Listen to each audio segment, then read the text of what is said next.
بسم الله الرحمن الرحيم الحمد لله رب العالمين اللهم صل على سيدنا محمد وعلى آله وصحبه وسلم. I start with the name of Allah,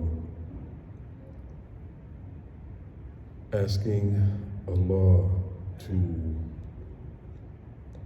bless this deed of ours, to accept this deed of ours, to reward this deed of ours, and to make it complete. And this is in accordance with the message of the Prophet Muhammad sallallahu alaihi wasallam, who informed us that the good deed that is not began with the basmala, the saying of Bismillah ar-Rahman ar-Rahim, is in fact, it is missing something, it is deficient. And following this, we start with this proclamation.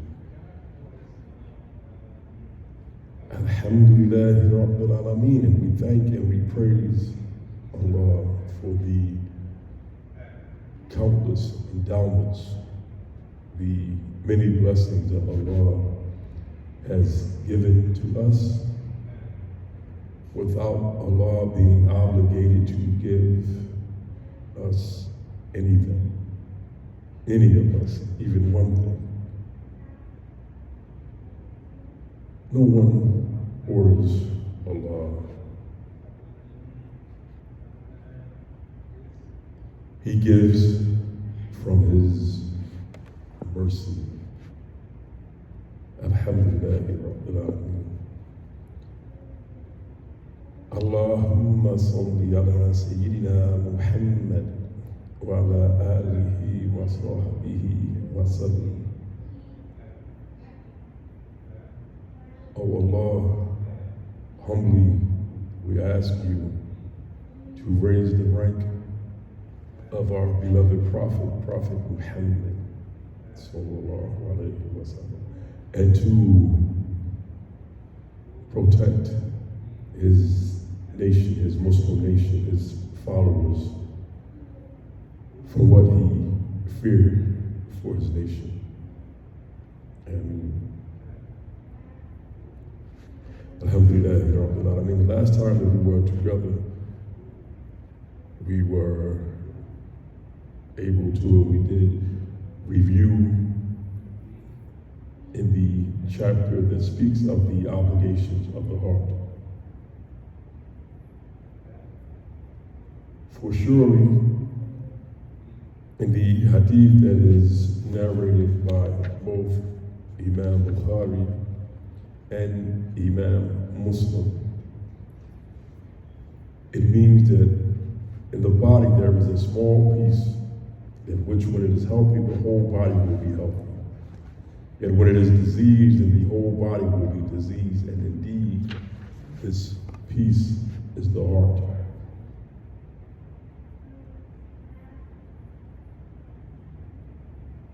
And the heart is the king of the organs. It gives the marching orders to the different organs.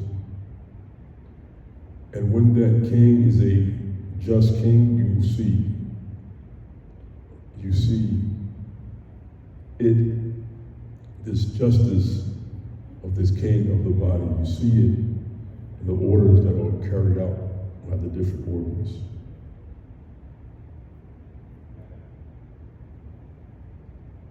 So Alhamdulillah Rabbil Alameen, we ask Allah to grant us hearts that are just, hearts that are sad, hearts that rush to the obedience of Allah. And alhamdulillahi rabbil alameen,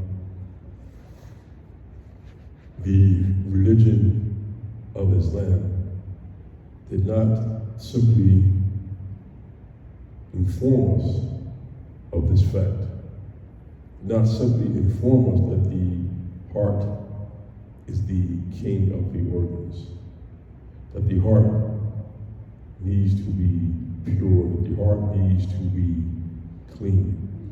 In fact, the religion of Al-Islam has informed us also on how to protect our hearts.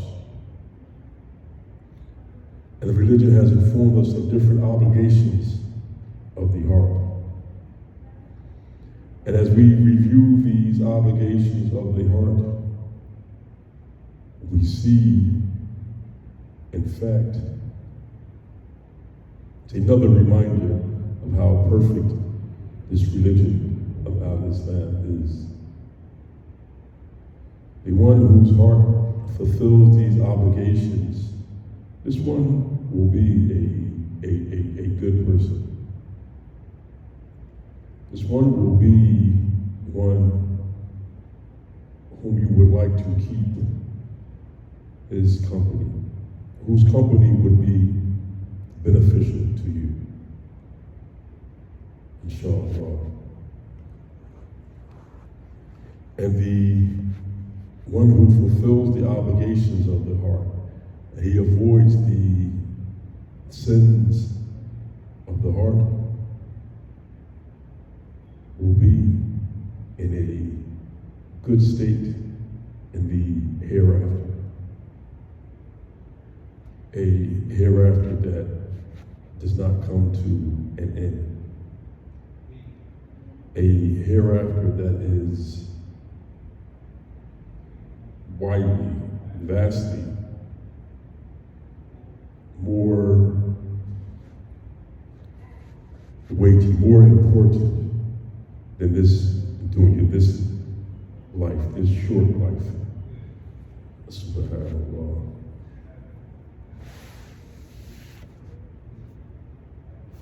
So the last time, and in our previous sessions, we talked about the obligations of the heart. And we said that the most important of the obligations of the heart is to have the belief in Allah and what He revealed, and to believe in the messenger of Allah sallallahu alayhi wa sallam and what he conveyed. This is the most important, and it is the foundation by which all the other obligations are built upon. Alhamdulillah. And we mentioned that to have the sincerity is an obligation of the heart. That one does the deed seeking the reward from Allah and from Allah alone. Not what the people, what dunya may give him. And he's obligated to regret sinning. He must obey Allah, so he regrets the sin if he were to fall into sins. And he relies on Allah, being fully aware that no one is the creator except Allah, and that no one will bring him any benefit unless Allah eternally willed for that. And no one would harm him in any way except that Allah eternally willed for this harm to come to him. And in one's heart, he must have the fear of Allah. And this fear of Allah makes him, it pushes him to perform his obligations and refrain from the sinful matters. And he thinks, he's learned, he knows that always Allah sees him. Always Allah knows about him. And wouldn't that instill fear within his heart? Have you ever seen or been somewhere and you see the workers of a certain place and how they might act. They might be a little bit looser. They might be a little bit more relaxed. Maybe, Allah knows, maybe they don't even give their best when the boss is away. The one who signs the paychecks is away. The one who hands out the money when he's away. But then when he's around, everyone's on their tip-top, they're on their best behavior. Subhanallah. Well, Allah sees you. Allah knows about you all the time. And one must, it's an obligation of the heart that he subjugates himself to Allah and he refrains from objecting to Allah. Whatever Allah wills to be, it will be. And whatever Allah did not will to be, it shall not be. So, Muslims, we accept the destiny. We accept the destiny of Allah and do not question the destiny of Allah. And when we are in a state where all our things are good, they're going well, alhamdulillah, maybe our pockets are fat, maybe our health is in a good state, maybe our hair looks exactly the way that we want it to look. When we're in this state, alhamdulillah. But if sickness befalls us, if loss hits us, if our sustenance is restricted, okay, in each of these cases, whichever way it is, the up, the down, we don't object to Allah. We accept our qadr, and we would be patient with whatever befell us. We will be humble no matter how high up we were. Subhanallah. And we would not dare to let whatever hardship befell us be a reason for us to fall into disobedience to Allah. Alhamdulillah. And how good is this one whose heart is like this? What great company is the one who is like this? In each of his situations, he's alhamdulillah. When things are good, he's alhamdulillah. When things are rough, maybe you wouldn't even know about it because of how the one with the good heart who subjugates himself to Allah. He refrains from objecting to Allah. He accepts the destiny in all of his situations. Alhamdulillah. What a good companion. And it's an obligation of the heart to exalt the rights of Allah. These different things that are famous signs of the matters of the religion, like the masjid, alhamdulillah, like the adhan, alhamdulillah, like hajj, alhamdulillah, Ramadan, alhamdulillah. So he has in his heart that he loves these things that Allah accepts, alhamdulillah. And of the obligations of the heart that we mentioned is to be thankful to Allah for his endowments, to be thankful to Allah for all the blessings that he has given to you, be thankful to Allah for what He gave without Allah being obligated to give you anything. And he thanks Allah. There's two types of this thankfulness. One way is that he would thank Allah with his tongue, for example. He says, oh, thank you, Allah. Ashkurullah. Alhamdulillah. He thanks Allah. And that's good. That's good for him. There's another thankfulness that is an obligation upon him, an obligation upon each of us. And that our obligatory thankfulness is that one would not dare to use these blessings that Allah gave him in disobedience to Allah. This is an obligation upon him. This is an obligation upon him to be a thankful slave. And alhamdulillahi rabbil alameen. When you find companions like this, what good companions these are. And mashallah, the one who wouldn't dare, because he is thankful to Allah, he wouldn't dare use any endowment from Allah to disobey Allah. So what would he use to disobey Allah? There is nothing left. All that you have, all that we have is a blessing from Allah. We don't create it. Allah is his creator. And if Allah willed for it to be taken from us, you wouldn't have it by which to disobey Allah.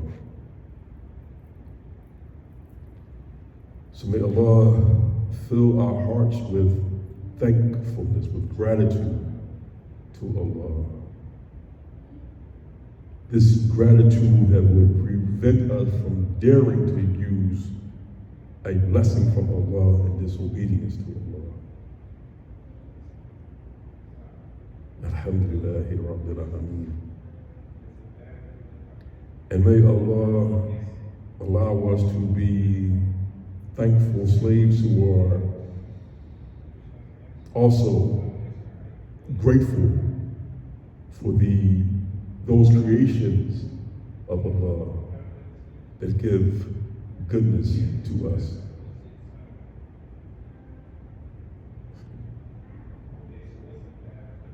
What a good one to have as a companion. The thankful slave of Allah. I tell you, it's easier on one. We do the deeds for the sake of Allah, alhamdulillah. Yet it's easier on one when one does a good deed for you and you are thankful to them. And you say to them, for example, alhamdulillah, may Allah reward you, barakallahu feekum. May Allah reward you for the good that you did to me. Alhamdulillah.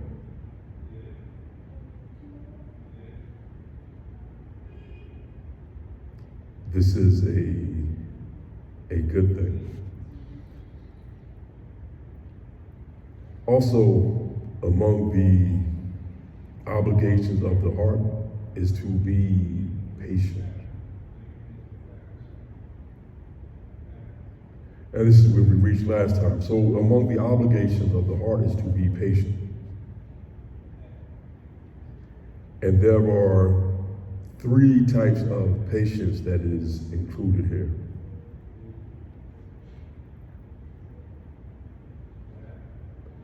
One of the types of patience is to be patient in performing the obligations that one has. Even when these obligations that one has to perform entail a degree of difficulty. Like, for example of this type of patience is when the person has to perform the prayer. Perhaps he has to perform the prayer, but he also has to perform purification. Of course, his prayer needs to be valid, so he has to make purification. For example, he needs to make wudu. But the water is cold. And it's early. Salatul Fajr is in, it's early. And the morning is cold. So what does he do? He doesn't say, oh, it's cold out, let me stay underneath these covers, these warm covers. Let me skip Salatul Fajr. I don't want to make wudu in this cold weather.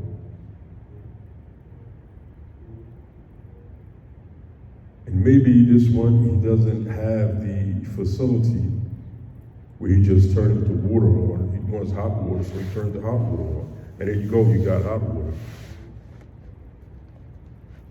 Maybe, subhanAllah, he's in a place where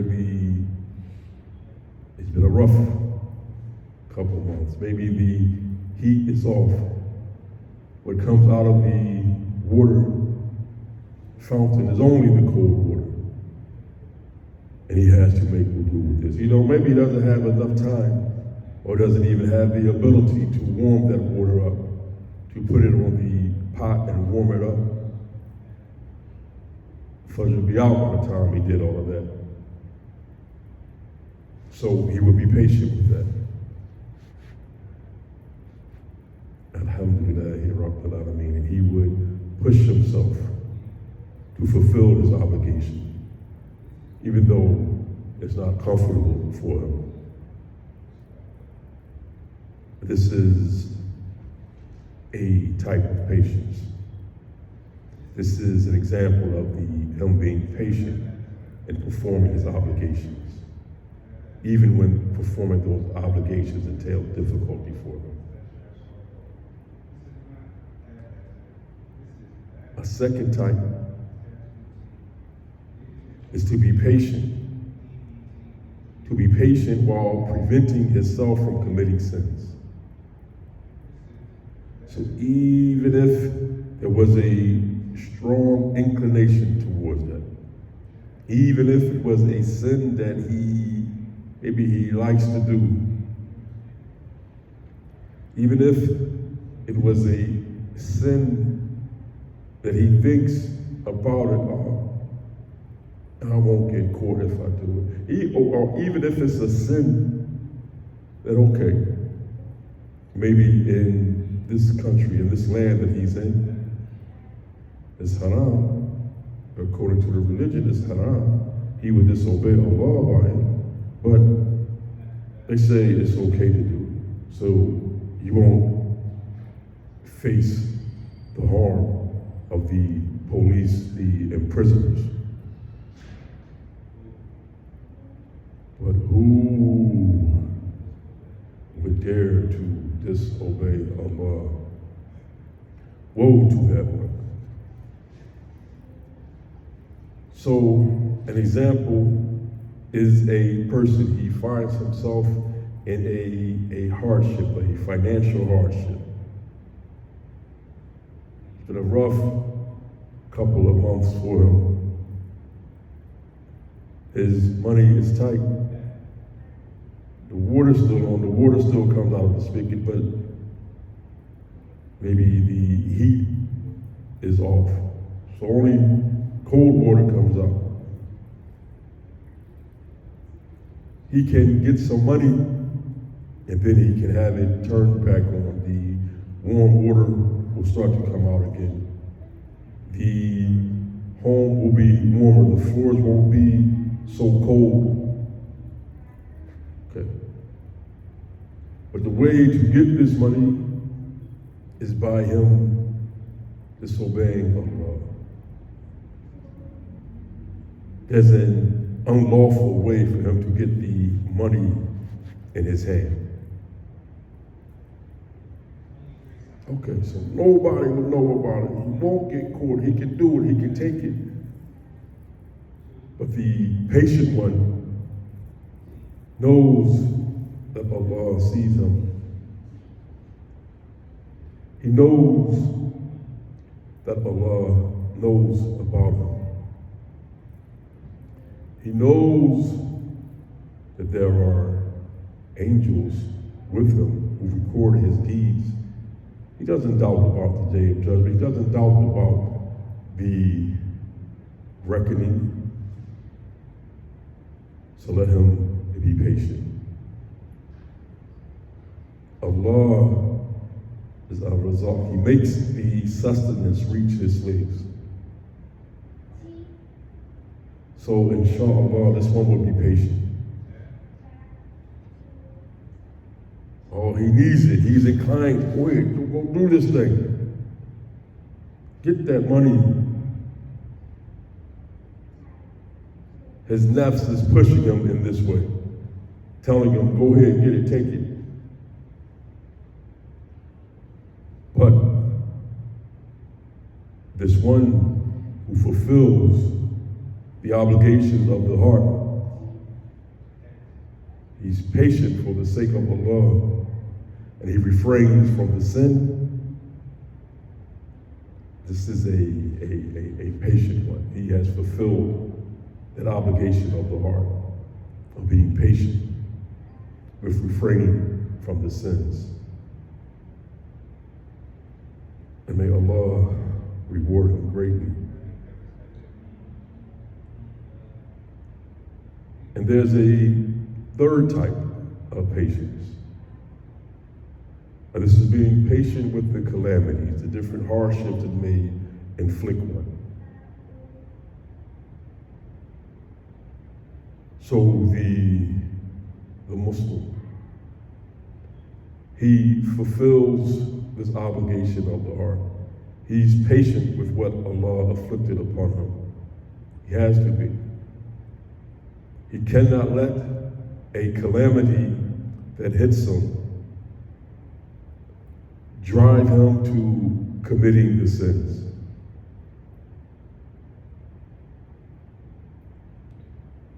Alhamdulillah.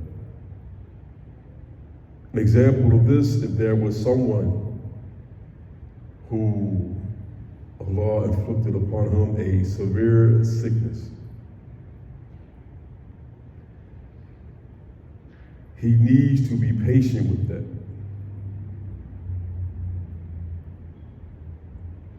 He cannot let his situation lead him to object to Allah.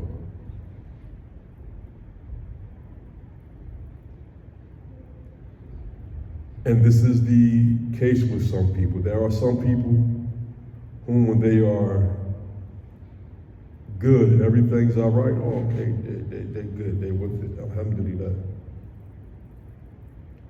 But when they are faced with calamities, there are some who will even blaspheme. They will commit blasphemy.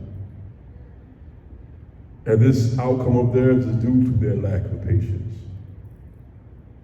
They weren't patient with this hardship that Allah afflicted upon them.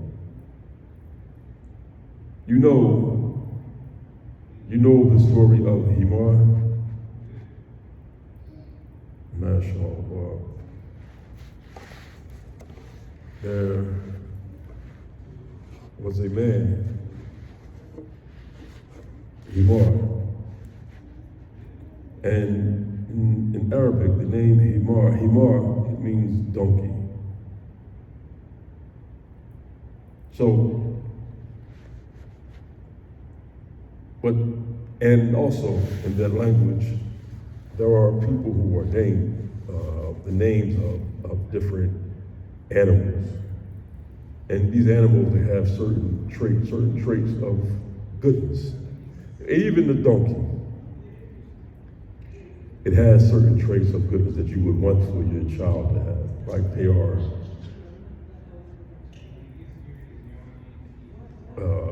persistent. They go on. They keep going. Even in hard times, the donkey will keep going in different traits. But anyways, so Himar, he was a person who had riches. Allah had blessed him with much. And he was even generous with his riches. And he had family, he had sons that were like the apple of his eye that he was proud of. But Allah inflicted him with a hardship. And in this hardship, part of it that he was inflicted with is the death of his sons. Now, it's hard on a person, without a doubt. That can be hard on a person. But this Himar, he objected to Allah, he cursed Allah, which is blasphemy. He committed this blasphemy, this ugly blasphemy. And his anger didn't stop there. Not only did he do that, but he would make it hard on the believers. If he was able to have one, he would do whatever he could do in whatever torturous manner to get them to leave Islam, to say blasphemous words. So this is the anger of Himar. May Allah protect us from this. May Allah make us those who are patient with our hardships. And the reward for patience is paradise. That's Himar's story. How ugly was that? But do you know the story of the comber of the pharaoh's daughter's hair? She was very, very, very patient. She was a Muslim, and she had a job. Her job was the combing of the pharaoh's daughter's hair. And the pharaoh was a very, very vicious, blasphemous ruler during a time in Egypt. And the pharaohs would say about himself that he was God. A'udhu billahi minash shaitanir rajim. What ugly blasphemy. And he was a tyrant. So the comber of his daughter's hair, she dropped the comb and she said, Bismillah. Her daughter heard her, the Pharaoh's daughter heard her say that. And she said, what is this?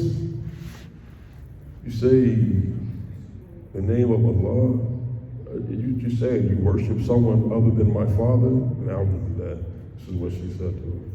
And she told her, yes, I worship Allah,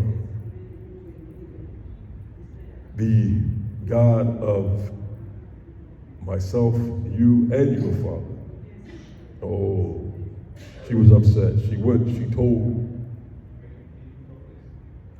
And the pharaoh, he had called her to him where he was at. And she stuck strong to her belief. A woman, she stuck strong to her belief in the face of the big pharaoh, the tyrant king, subhanallah, and she was steadfast. She's weak, he's very, very strong and powerful. He called in his court to have a big pot, a great big pot, cauldron with boiling water, boiling in it, boiling liquid within it. And he called her children and told her to blaspheme, to say blasphemous words, and she did not. She was steadfast. And he took her children one by one and boiled them, killing them in this big cauldron of liquid, dying in front of her face, crying, Subhanallah, until he got to the small baby, the baby that she still nursed, a baby. And how torturous is this for her? They took that baby to kill that baby. And she was very hard for her. This child spoke to her, telling her to remain steadfast. Alhamdulillahi Rabbil Alameen. And the pharaoh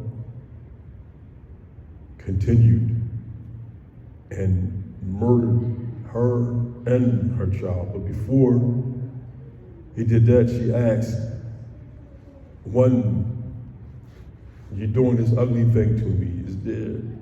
Would you deny me one thing?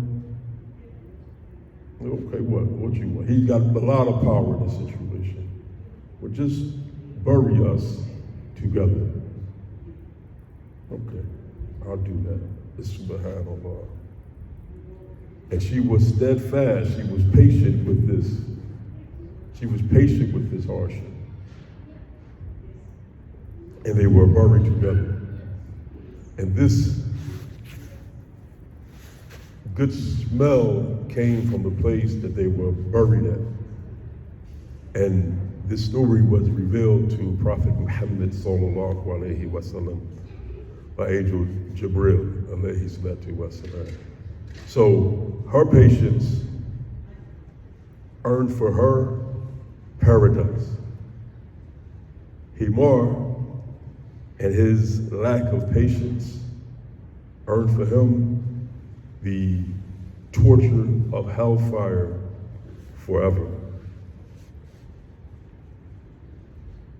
May Allah fill our hearts with patience. May Allah fill our hearts with fear of Him. May Allah fill our hearts with reliance upon Him. May Allah fill our hearts with thankfulness to Allah. May Allah fill our hearts and keep our hearts flooded with belief in Him and in His Messenger, sallallahu alayhi wasallam. And may Allah overflow our hearts with sincerity. Barakallahu feekum wa jazakallahu khairan. Let us end with at-tahleel wa salah ala nabi. La ilaha illallah. La ilaha illallah. La ilaha illallah. Allahumma salli ala Sayyidina Muhammad wa ala alihi wa sahbihi wa sallim. Allahumma salli ala Sayyidina Muhammad wa ala alihi wa sahbihi wa sallim. Allahumma salli ala Sayyidina Muhammad wa ala alihi wa sahbihi wa sallim.